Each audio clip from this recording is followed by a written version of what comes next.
ISR9 news కి స్వాగతం. Bulletin లో ముందుగా హెడ్లైన్స్.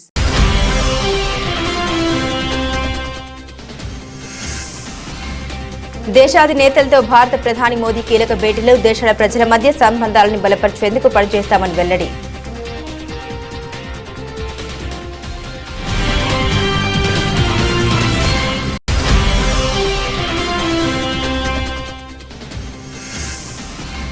కాంగ్రెస్ ప్రభుత్వ విజయోత్సవాలపై బీఆర్ఎస్ అగ్రనేత హరీష్ రావు వ్యంగ్యస్టాలు. ఏం సాధించాలని విజయోత్సవాలు జరుపుకుంటున్నారంటూ ప్రశ్నించిన మాజీ మంత్రి.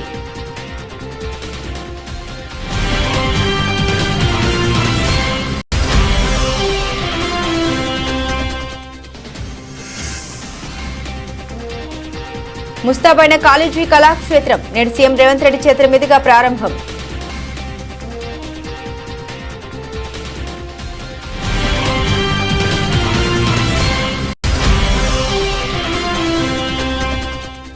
సిద్దిపేట జిల్లాలో పర్యటించిన జర్మనీ దేశస్థులు.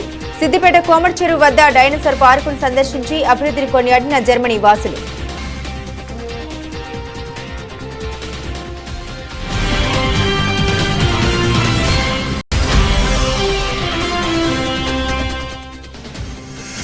పెద్దపల్లి జిల్లా కలెక్టరేట్ ను ముట్టడించిన ఆందోళన చేపట్టిన రామగిరి మండలం సుందిల గ్రామానికి చెందిన రైతులు. సింగరేణి సంస్థ స్వాధీనం చేసుకుని తమకు నష్టపరిహారం ఇవ్వాలని డిమాండ్.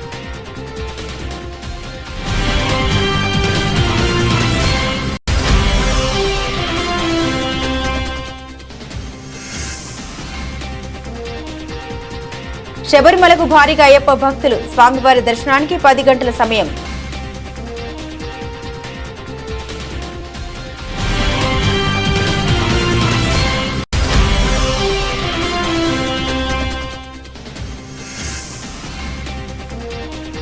అరేబియా సముద్రంలో పాక్ నౌకను వెంటాడిన భారత నేవీ షిప్. 2 గంటల పాటు చేసి 7గురిని కాపాడిన నేవీ.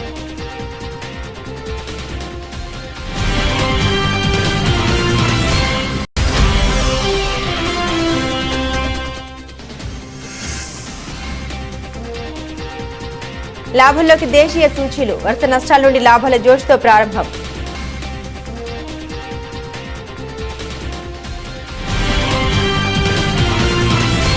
బ్రెజిల్లోని రియో డి జనీరోలో జరుగుతున్న G20 సదస్సులో భారత ప్రధాని మోదీ పాల్గొన్న విషయం తెలిసిందే.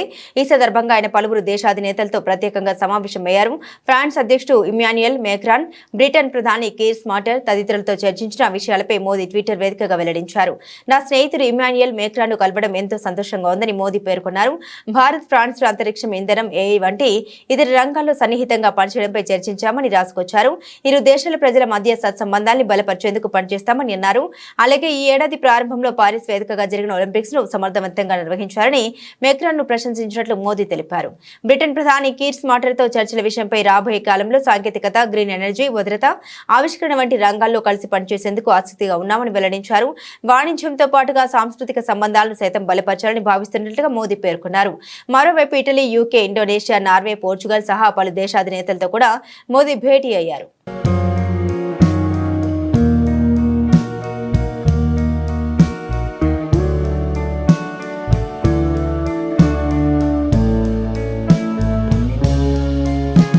మాజీ ప్రధాని ఇందిరాగాంధీ జయంతి నేడు. ఈ సందర్భంగా కాంగ్రెస్ పార్టీ అగ్రనేతలు ఇందిరాగాంధీకి ఘనంగా నివాళులర్పిస్తున్నారు.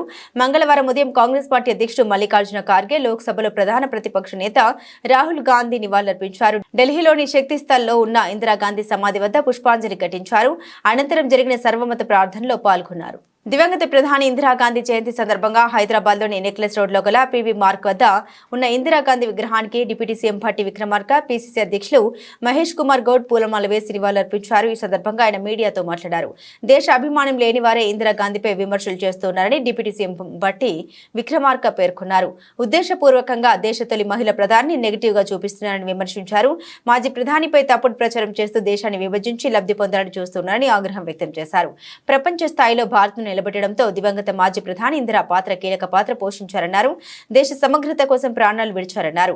ఆమెపై నెగిటివ్ గా సినిమాలు తీసే వారికి కౌంటర్ ఇచ్చారు. ఈ కార్యక్రమంలో మాజీ మంత్రి గీతారెడ్డి, ఖైరతాబాద్ శాసనసభ్యులు దానం నాగేందర్ మరియు ఇతర కాంగ్రెస్ నాయకులు పాల్గొన్నారు. తెలంగాణలో కాంగ్రెస్ ప్రభుత్వం ఏర్పడి ఏడాది పూర్తయిన సందర్భంగా వరంగల్ వేదికగా నిర్వహించే తలపెట్టిన విజయోత్సవాలపై మాజీ మంత్రి బీఆర్ఎస్ అగ్రనేత టి హరీష్ రావు సెటర్లు వేశారు. విజయోత్సవాలు కాదు, అపజయోత్సవాలు జరపడాన్ని విమర్శించారు హరీష్ రావు. కాంగ్రెస్ పార్టీ అన్ని వర్గాల్ని సక్సెస్ఫుల్ గా మోసం చేసిందని ఆయన వ్యంగ్యస్టాలు సంధించారు. సీఎం రేవంత్ రెడ్డి వరంగల్ వేదికగా అన్ని వర్గాల ప్రజలకు క్షమాపణ చెప్పాలని హరీష్ రావు డిమాండ్ చేశారు. వరంగల్ డిక్లరేషన్ మహిళలకు ఇచ్చిన హామీలు ఇప్పటికైనా అమలు చేయాలని అన్నారు. 10 నెలల్లో రాష్ట్రాన్ని 10 ఏళ్ల వెనక్కి తీసుకెళ్లారని హరీష్ రావు విమర్శించారు. ఎవరనుకున్నారు ఇట్లా ఉన్నానని, ఎవరనుకున్నారు ఇట్లా ఉన్నానని ప్రజాకవి కాళోజీ నినదించినట్లు కాంగ్రెస్ చేతిలో ప్రజలు దగా పడ్డారని అన్నారు హరీష్ రావు. రైతులు దారుణంగా మోసపోయారని వ్యాఖ్యానించారు. ఆ వైఫల్యాల నుంచి ప్రజల దృష్టి మరల్చేందుకే అపజయాల్ని కప్పిపుచ్చుకునేందుకు వరంగల్ వేదికగా విజయోత్సవాలు జరుపుకోవడం సిగ్గుచేటని మాజీ మంత్రి విమర్శించారు. ఏం సాధించారని సంబరాలు జరుపుకుంటున్నారని సీఎం రేవంత్ రెడ్డిని ఆయన ప్రశ్నించారు. వారసత్వ చారిత్రక సాంస్కృతిక రంగాల్లో వరంగల్ గుర్తింపును మరింత ఇనుమడింపజేసేలా కేసీఆర్ ప్రభుత్వం ప్రజాకవి కాళోజీ నారాయణరావు పేరుతో కళాక్షేత్రాన్ని నిర్మించింది. హన్మకొండ బస్టాండ్ సమీపంలో కాకతీయ అర్బన్ డెవలప్మెంట్ అథారిటీ కూడా మైదానంలో 4.25 ఎకరాల్లో 85.10 కోట్లతో భారీ భవనాన్ని విభిన్న శైలిలో తీర్చిదిద్దారు. 1.39 లక్షల చదరపు అడుగుల విస్తీర్ణంలో 4 అంతస్తుల సువిశాల భవనంలో 1500 సీటింగ్ సామర్థ్యంతో ఒక ఆడిటోరియంని ఏర్పాటు చేశారు. Mini meeting hall, dining halls, VIP suits ను అత్యాధునికంగా నిర్మించారు. గ్రౌండ్ ఫ్లోర్ లో 2 మేకప్ రూమ్లు, ఆర్ట్ గ్యాలరీ ఉన్నాయి. గ్యాలరీలో కూర్చుని చూడడానికి వీలుగా ఫ్రీ ఫంక్షన్ ల్యాబ్ ను ఏర్పాటు చేశారు. సందర్శకులకు ఎలాంటి ఇబ్బందులు లేకుండా 4 హై కెపాసిటీ లిఫ్టులను బిగించారు. ఈ కళాక్షేత్రానికి కాంగ్రెస్ ప్రభుత్వం రంగులు వేసి ప్రారంభానికి సిద్ధం చేసింది. మంగళవారం ముఖ్యమంత్రి రేవంత్ రెడ్డి దీన్ని ప్రారంభించనున్నారు. ఆంధ్రప్రదేశ్ అసెంబ్లీ బడ్జెట్ సమావేశాలు మంగళవారం ఉదయం 9 గంటలకు ప్రారంభమయ్యాయి. ప్రశ్నోత్తరాల సమయం కొనసాగుతుంది. ఉద్యోగుల అంతర్రాష్ట్ర బదిలీలు, సాగునీటి కాల్వల నిర్వహణ, ఆక్వా రైతులపై పన్ను విధింపు, విద్యార్థులకు ఆర్థిక సహాయం, కడప జిల్లాలో ఎస్సీ ఎస్టీలకు వాహనాల పంపిణీ తదితర వాటిపై చర్చ జరగనుంది. కాగా రిషికొండపై భవనాల నిర్మాణం, రాష్ట్రంలో పోలవరం ప్రాజెక్టు, ఇతర సాగునీటి ప్రాజెక్టులపై స్వల్పకాలిక చర్చ జరగనుంది. అలాగే ఐటీడీఏ ప్రాజెక్టు, పాడేరు, పీలేరు నియోజకవర్గాల్లో అడవిపల్లి ప్రాజెక్టు, చేనేత కార్మికులకు ప్రోత్సాహకాలు, కార్మిక సంక్షేమ మండలి, డ్వాక్రా సంఘాలకు 0 వడ్డీ పథకంపై ప్రశ్నోత్తరాలు జరగనున్నాయి. కాగా పలు డిపార్ట్మెంట్లకు సంబంధించిన డిమాండ్స్ పై ఆయా శాఖల మంత్రులు వివరణ ఇస్తారు. ప్రశ్నోత్తరాల సమయం అనంతరం పలు బిల్లుల సభలో ప్రభుత్వం ప్రవేశపెట్టనుంది.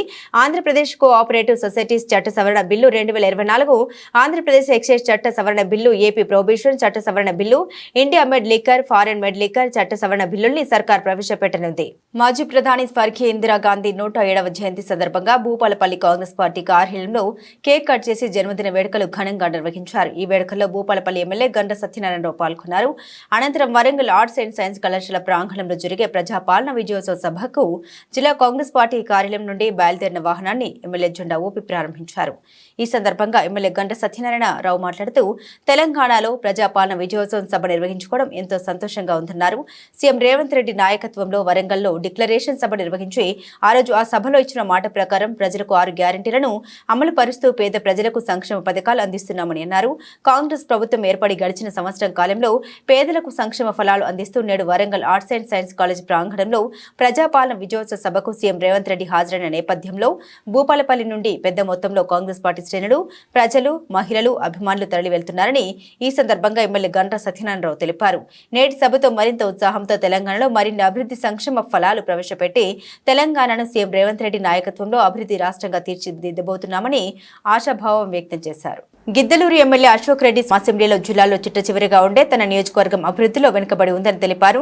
తన హయాంలో 100 పడకలుగా అప్గ్రేడ్ చేసిన గిద్దలూరు ప్రభుత్వ ఆసుపత్రిని గత ప్రభుత్వం 40 పడకలుగా మార్చిందని ఆవేదన వ్యక్తం చేశారు. ఆ ప్రభుత్వ ఆసుపత్రిని 100 పడకల ఆసుపత్రిగా అప్గ్రేడ్ చేయడంతో పాటు కొమరోలు ప్రభుత్వ ఆసుపత్రిని 30 పడకల ఆసుపత్రిగా తీర్చిదిద్దాలని మంత్రిని కోరారు. గిద్దలూరు అశోక్ రెడ్డి గారు వెనుకబడినటువంటి ప్రాంతమైనటువంటి పశ్చిమ ప్రకాశంలో గిద్దలూరు అనేది అధ్యక్ష వెనుకబడినటువంటి పశ్చిమ ప్రకాశంలో గిద్దలూరు చిట్టచివరి నియోజకవర్గం అధ్యక్ష. అక్కడ 2014-19 సంవత్సరంలో 50 పడకలటువంటి ఆసుపత్రిని 100 పడకల హాస్పిటల్గా అప్గ్రేడేషన్ ఆ రోజు గౌరవ ముఖ్యమంత్రి చంద్రబాబు నాయుడు గారు చేయడం జరిగింది.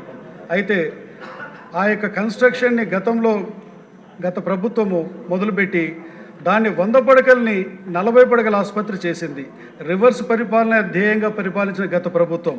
నేను మీ ద్వారా గౌరవ వైద్య ఆరోగ్య శాఖ మంత్రి గారిని కోరుతా ఉన్నాను, ఈ 40 పడకల ఏదైతే 100 పడకల ఆసుపత్రి ఉందో దాన్ని ఈ 40 పడకలు చేసినటువంటి దాన్ని మరలా 100 పడకల ఆసుపత్రిగా చేయాలని, రెండవది కొమరోల్లో ఉన్నటువంటి హాస్పిటల్ని అప్గ్రేడేషన్ చేసి 30 బెడెడ్ హాస్పిటల్గా చేయాలని చెప్పి మీ ద్వారా గౌరవ మంత్రి గారు నేను కోరుతా ఉన్నాను అధ్యక్ష.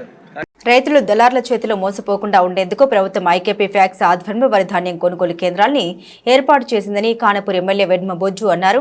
మంచిర్యాల జిల్లా జన్నారం మండలంలోని రాంపూర్, తిమ్మాపూర్, సింగరాయపేట, తపాలపూర్ తదితర గ్రామాల్లో ఏర్పాటు చేసిన వరి ధాన్యం కొనుగోలు కేంద్రాలను ఎమ్మెల్యే ప్రారంభించారు. ఈ సందర్భంగా ఆయన మాట్లాడుతూ రైతులు 6 కాలం కష్టించి పండించిన నాణ్యమైన వరి ధాన్యాన్ని సర్కారు కేంద్రాల్లో విక్రయించి ప్రభుత్వ మద్దతు ధర పొందాలని సూచించారు. కేంద్రాల నిర్వాహకులు ఎలాంటి అవకతవకలకు పాల్పడకుండా నిబంధన మేరకు వ్యవహరించి రైతులకు ఎలాంటి ఇబ్బంది కలగకుండా చూడాలని ఆదేశించారు. ధాన్యం కొనుగోలులో ఎలాంటి అక్రమాలు జరిగినా కఠినమైన చర్యలు తప్పవని ఆయన హెచ్చరించారు. ఇంద్రమ కమిటీలో ఆల్రెడీ పాన్ చేశాం. త్వరలోని ఇంద్రమ ప్రక్రియ మేము స్టార్ట్ చేస్తాం. ఇస్తాను చెప్తున్నా. వరి కొనుగోలు కేంద్రాలని జనరం మండలంలో స్టార్ట్ చేయడం అనేది జరిగింది. ఒక 15 రోజుల క్రితం కొన్ని సెంటర్లను స్టార్ట్ చేస్తాం. మళ్ళీ మిగతా సెంటర్లన్నీ కూడా స్టార్ట్ చేయడం అనేది జరిగింది. ఈరోజు పిఎస్సి సెంటర్లు కావచ్చు, డిసిఎంఎస్లు కావచ్చు, అదేవిధంగా ఐకేపీ సెంటర్లను స్టార్ట్ చేసాం. ఐకేపీ 15, డిసిఎంఎస్ 15, అదేవిధంగా మిగతా పిఎస్సి సెంటర్లు 15, మొత్తం 45 సెంటర్లని జనరల్ మండలంలో స్టార్ట్ చేయడం అనేది జరుగుతుంది. కాబట్టి రైతులందరూ కూడా మీ యొక్క ధాన్యాన్ని ఏవైతే ప్రభుత్వ పరంగా చేసినటువంటి ఇనాగ్రేషన్లలో మీరు వేయండి. ఐకేపీ సెంటరే కావచ్చు, డిసిఎంఎస్ఏ కావచ్చు, అదేవిధంగా పిఎస్సి సెంటర్లో నమ్మండి. ఎందుకంటే చాలా విషయాలు నా నోటీసులు వస్తున్నాయి. ఒకవైపు ప్రైవేట్ వ్యక్తులకి అమ్మించి ఆ ధాన్యాన్ని కూడా మళ్ళీ తిరిగి ఐకేపీ సెంటర్కు, డిసిఎంఎస్ సెంటర్కు తిరిగి వస్తున్నట్టు సమాచారం నా నోటీస్కి రావడం అనేది జరిగింది. అట్లాంటి పని ఎవరు చేసినా తప్పకుండా వారి మీద కఠినమైన చర్యలు తీసుకుంటాం. దాంట్లో ఎలాంటి సందేహం లేదు. కాబట్టి రైతు సోదరులారా, మేము ఆ రోజు కూడా చెప్పినాం, మీకు ఏమైనా ఇబ్బంది ఉంటే మా నోటీసులో తీసుకురండి, లేకుండా అధికారుల నోటీసులో తీసుకురండి. కానీ దళార్ని నమ్మి మీరు మోసపోకండి.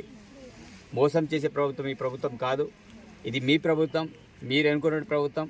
కాబట్టి మీకు ఏ సమస్య ఉన్నా మా నోటీసులో తీసుకొచ్చి ఆ సమస్యకు పరిష్కారం అయ్యే విధంగా మేము చూస్తాం. కాబట్టి ఈరోజు ఇక్కడ రాంపూర్లో ఒక డిసిఎంఎస్ సెంటర్, అదేవిధంగా ఐకేపీ సెంటర్లని స్టార్ట్ చేయడం జరిగింది. ఈ ప్రాంత రైతులందరూ కూడా చాలామంది నెక్స్ట్ పంటకి మీరు నీళ్ళు ఇస్తారని అడుగుతున్నారు.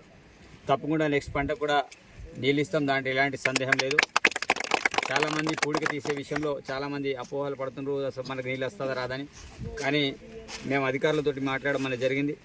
కాబట్టి ఏదేమైనా సరే మీరు కూడా కొంత ఈ అంశాల మీద తెలుసుకోకుండా ఎవరు చెప్పిన మాటలని నమ్మి మీరు మోసపోవాల్సిన అవసరం లేదని ఈ సందర్భంగా మీ అందరికీ తెలియజేస్తున్నా. ధన్యవాదాలు. దశాబ్దాల క్రితం పేదలకు కేటాయించిన అసైన్డ్ భూములపై గత ప్రభుత్వం వారికి హక్కులు కల్పిస్తే కూటమి నేతలు ఇన్సైడర్ ట్రేడింగ్ అని తప్పుడు ప్రచారం చేస్తూ ఉన్నారని వైసీపీ ఎమ్మెల్యే తాటిపర్తి చంద్రశేఖర్ మండిపడ్డారు. కూటమి నేతలకు మాత్రమే మూటలు అన్న చందంగా మాట్లాడుతున్నారని ఎద్దేవా చేశారు.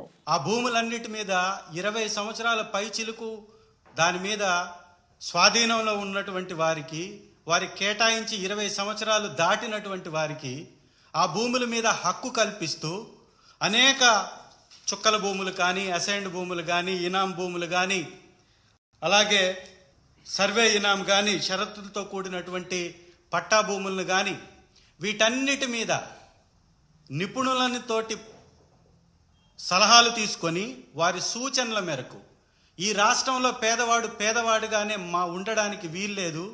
పేదవాళ్ళు ఖచ్చితంగా వారి యొక్క భవిష్యత్తును దిద్దుకోవాల్సినటువంటి అవసరం ఉంది. అత్యధికంగా దీనిలో దళితులు ఉన్నటువంటి వారు ఎక్కువగా ఉన్నారు. వారికి సంబంధించి దాదాపుగా అసైన్డ్ భూములు 15,21,160 మంది రైతులకు సంబంధించినటువంటి దాదాపు 27,41,698 ఎకరాలు దశాబ్దాలుగా వాళ్ళు సాగు చేసుకుంటున్నప్పటికీ హక్కు లేక వారు పేదవారుగానే ఉంటూ వారి బిడ్డల్ని కనీసం చదివించుకోవడానికి కూడా అర్హత లేక, ఆర్థిక స్తోమత లేక ఇబ్బంది పడేటటువంటి వారిని ఆదుకోవాలని తీసుకొచ్చినటువంటి ఒక మహా గొప్ప విషయాన్ని మీ అందరికీ తెలుసు. దాని ద్వారా అనేక మందికి లబ్ధి జరిగింది. ఇవాళ కూటమి నేతలు వారికి మాత్రమే మూటలనే విధంగా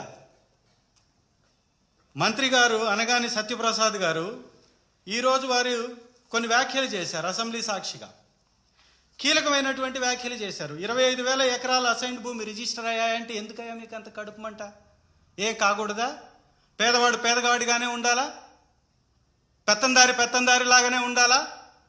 కూటమి నేతలు మాత్రమే మూటలు దోచుకొని కట్టుకొని తిరగాల? పేదవాడు తను 20 సంవత్సరాల నుంచి సాగు చేస్తున్నటువంటి భూమి మీద హక్కు పొందడం అనేది తప్ప? దీని మీద ఎందుకు మీరంతా ఈ రకమైనటువంటి పక్షపాత ధోరణి వ్యవహరిస్తున్నారో కూటమి నేతలు చెప్పాల్సినటువంటి అవసరం ఉంది. వీరు చాలా విచిత్రకరమైనటువంటి మాటలు మాట్లాడారు. పేదవాడు ఎన్నో సంవత్సరాల నుంచి కలిగి ఉన్నటువంటి భూమిలో ఇన్సైడర్ ట్రేడింగ్ జరిగింది అంట.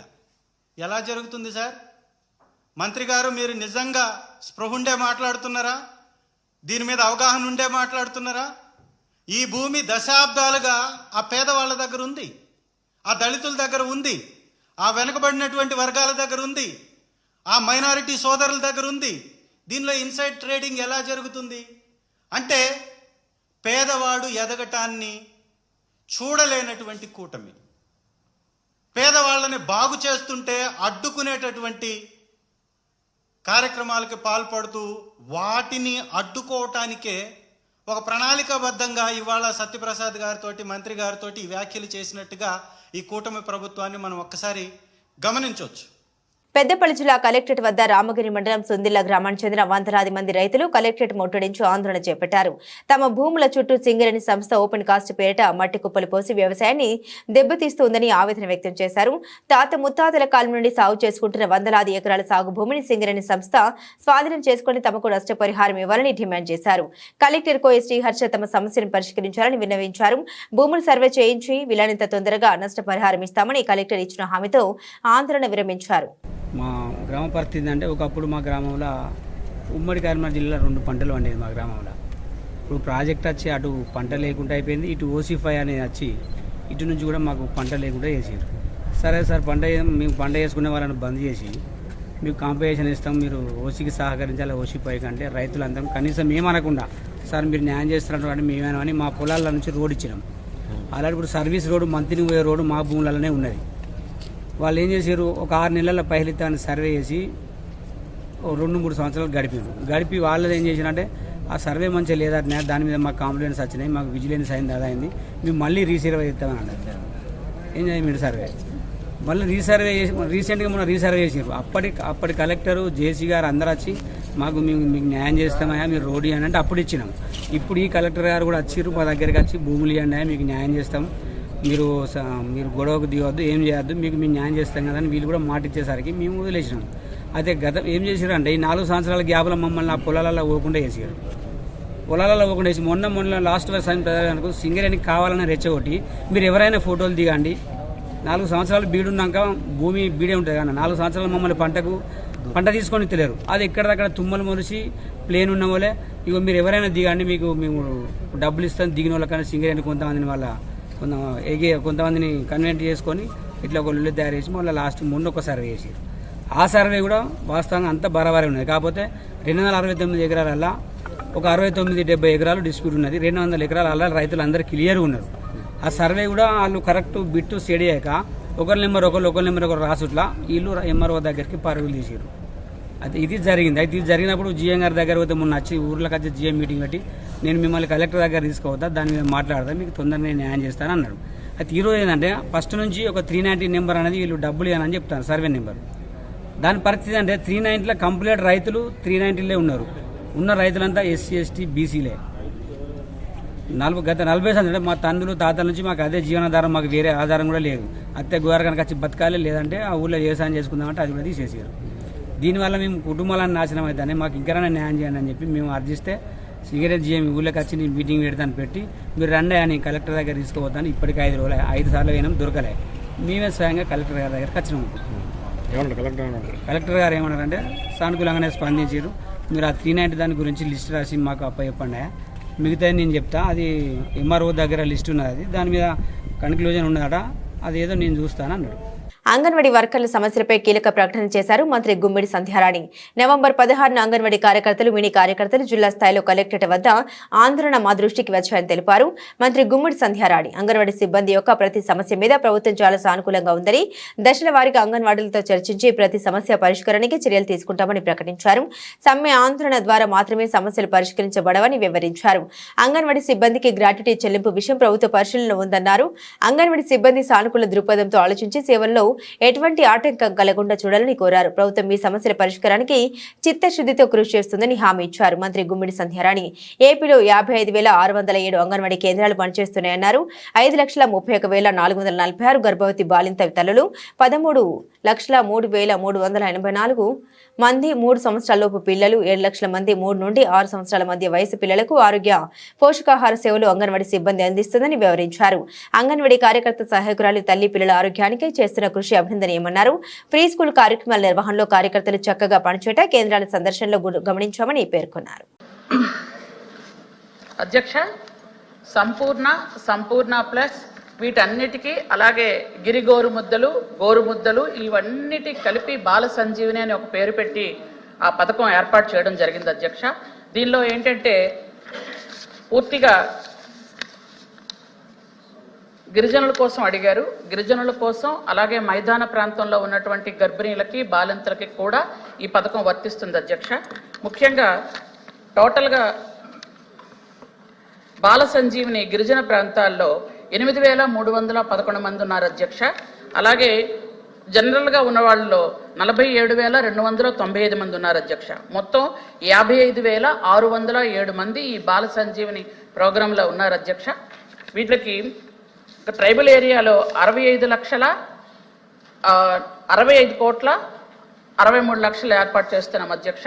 అలాగే ప్లేన్ ఏరియాలో 507 కోట్లు ఏర్పాటు చేయడం జరిగింది అధ్యక్ష. అలాగే వీటికి ఇస్తున్నటువంటి ఏదైతే వాళ్ళకి ఫీడింగ్ ఇస్తున్నామో, టేక్ రేషన్ హోమ్ ఇస్తున్నామో అది ఇంతకు పూర్వం ఎలా ఉందో ఇప్పుడు అలాగే ఉంది అధ్యక్ష. దానిలో మార్పులు లేవు అధ్యక్ష. కానీ ట్రైబల్ ఏరియాలో అన్నిటి మీద కొంచెం ఎక్స్ట్రా ఇవ్వడం జరుగుతుంది అధ్యక్ష. కావాలి అంటే లిస్ట్ అని చదువుతాను అధ్యక్ష, లేదనుకుంటే సభ్యురాలకు పంపించమంటే పంపిస్తాను. లిస్ట్ చదవమన్నా చదువుతాను అధ్యక్ష. ఓకే. అలాగే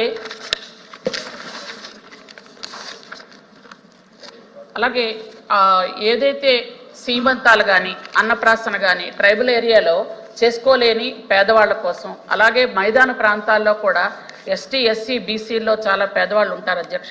అట్లాంటి వాళ్ళకి ప్రభుత్వమే దగ్గరుండి సీమంతాలని అన్నప్రాసన కార్యక్రమాలు చేయడం జరుగుతుంది అధ్యక్ష. అలాగే కిషోర్ వికాస్ అదేంటంటే హాస్టల్స్లో ఉన్న పిల్లలు కానీ చదువుకున్న పిల్లలు అంటే 10th లోపు ఉన్న పిల్లలు, ఇంచుమించు ఇంటర్మీడియట్ లోపు ఉన్న పిల్లలకి రక్తహీనత కలిగిన అట్లాంటి వాళ్ళకి సంపూర్ణ పోషణ కింద ఇవ్వడం జరుగుతుంది అధ్యక్ష. వాళ్ళకి వాళ్ళని చాలా అంటే గుడ్ టచ్ బ్యాడ్ టచ్ ఇట్లాంటివి ఇప్పుడు సమాజంలో పరిస్థితులు బాగులేవు కాబట్టి వాళ్ళకి అన్ని విధాలుగా చెప్పడం కూడా జరుగుతుంది అధ్యక్ష. కిషోర్ వికాసం అని ఎందుకంటే 0 నుంచి 6 ఇయర్స్ అంగన్వాడీ సెంటర్స్లో చెప్తే కిషోర్ వికాస్ మాత్రం పిల్లలకి కౌమార దశలో ఉన్న పిల్లలకు కూడా చెప్పడం జరుగుతుంది అధ్యక్ష. అలాగే న్యూట్రీ గార్డెన్స్ అంటే ప్రతి అంగన్వాడీ సెంటర్స్లో కూడా వెజిటబుల్స్ పెంచడం కానీ వాటిలో ఉపయోగించడం కానీ ఈ పథకం కూడా ఉంది అధ్యక్ష. దానికోసం ప్రతి అంగన్వాడీ సెంటర్కి 10,000 రూపాయలు ఇవ్వడం జరుగుతుంది అధ్యక్ష.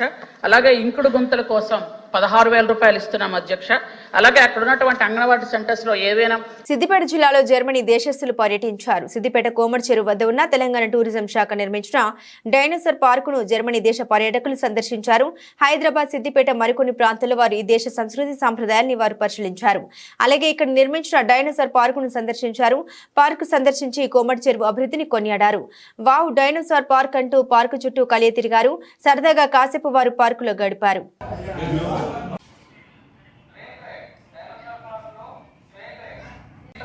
డైనోసార్ పార్క్ లో ట్రైన్ రైడ్ ఒక్కరికి 50 రూపాయలు. రండి మేడం, రండి సార్. డైనోసార్ పార్క్ లో ట్రైన్ రైడ్ ఒక్కరికి 50 రూపాయలు. రండి మేడం, రండి సార్.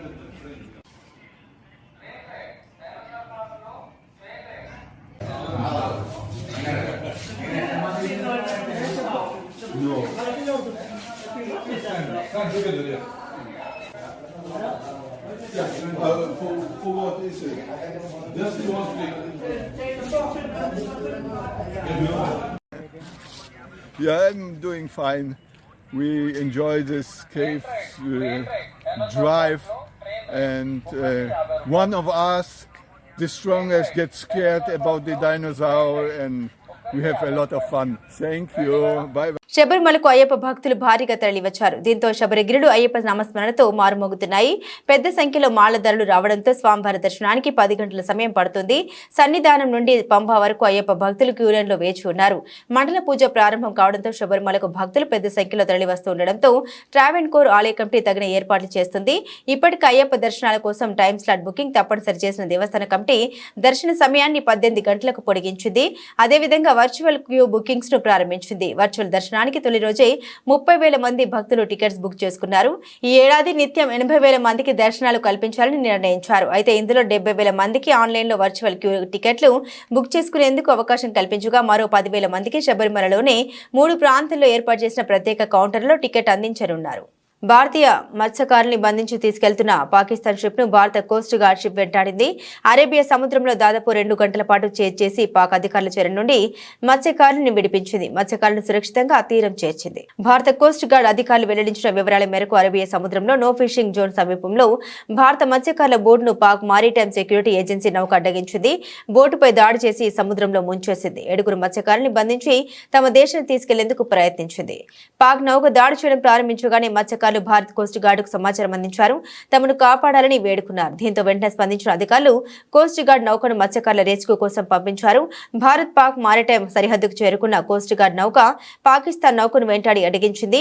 పాక్ అధికారుల చెర నుండి 7 భారత మత్స్యకారులను విడిపించి తీరానికి చేర్చింది. సెప్టెంబర్ త్రైమాసిక ఫలితాలు నిరాశాజనకంగా ఉండడం, విదేశీ ముదుపర్లు అమ్మకాలు దిగడంతో సూచీలు ఈ నెలలో భారీ నష్టాన్ని చవిచూశాయి. గరిష్టం నుండి సెన్సెక్స్ ఏకంగా 9,000 పాయింట్లు పడిపోయింది. దీంతో కనిష్టం వద్ద మదుపర్లు కొనుగోలుకు మొగ్గు చూపుతున్నారు. వరుసగా నష్టాల్లోనే ట్రేడ్ అవుతున్న దేశీయ సూచీలు మంగళవారం లాభాల జోష్తో ప్రారంభమయ్యాయి. సెప్టెంబర్ త్రైమాసిక ఫలితాలు నిరాశాజనకంగా ఉండడం, విదేశీ ముదుపర్లు అమ్మకాలు దిగడంతో సూచీలు ఈ నెలలో భారీ నష్టాన్ని చవిచూశాయి. గరిష్టం నుండి సెన్సెక్స్ ఏకంగా 9,000 పాయింట్లు పడిపోయింది. దీంతో కనిష్టాల వద్ద ముదుపర్లు కొనుగోలుకు మొగ్గు చూపుతున్నారు. దీంతో సెన్సెక్స్ లాభాల్లో కొనసాగుతుంది. మరోవైపు నిఫ్టీ కూడా సెన్సెక్స్ బాట్లోనే లాభాల్లో కదలాడుతోంది. సోమవారం ముగింపు 77,339తో పోల్చుకుంటే దాదాపు 200 పాయింట్ల లాభంతో 77,548 వద్ద మంగళవారం ఉదయం మొదలైన సెన్సెక్స్ ఆ తర్వాత మరింత పైకి ఎగబాకింది. 78,000 మార్కు దాటేసింది. బులెటిన్ ముగించే ముందు హెడ్లైన్స్ మరోసారి.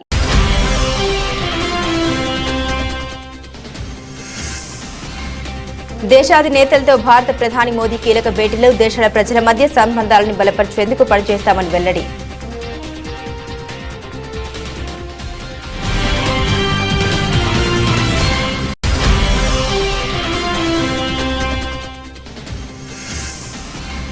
కాంగ్రెస్ ప్రభుత్వ విజయోత్సవాలపై బీఆర్ఎస్ అగ్రనేత హరీష్ రావు వ్యంగ్యస్త్రాలు. ఏం సాధించారని విజయోత్సవాలు జరుపుకుంటున్నారంటూ ప్రశ్నించిన మాజీ మంత్రి.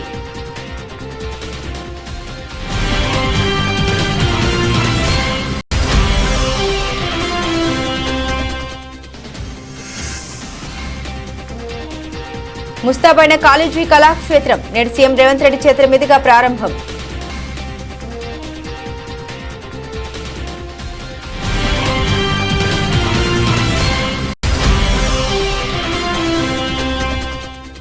సిద్దిపేట జిల్లాలో పర్యటించిన జర్మనీ దేశస్థులు. సిద్దిపేట కోమటి చెరువు వద్ద డైనోసార్ పార్కును సందర్శించి అభివృద్ధిని కొనియాడిన జర్మనీ వాసులు.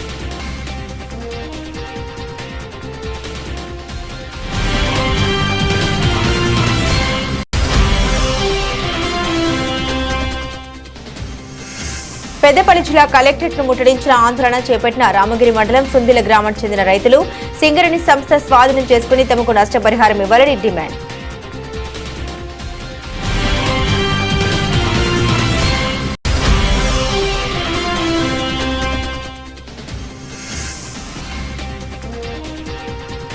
శబరిమలకు భారీగా అయ్యప్ప భక్తులు. స్వామివారి దర్శనానికి 10 గంటల సమయం.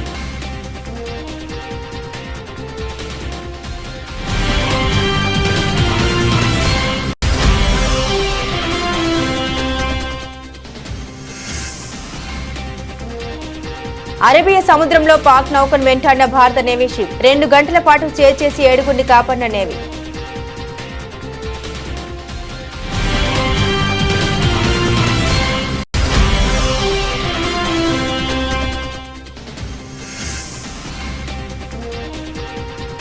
లాభంలోకి దేశీయ సూచీలు వరుస నష్టాల నుండి లాభాల జోష్తో ప్రారంభం.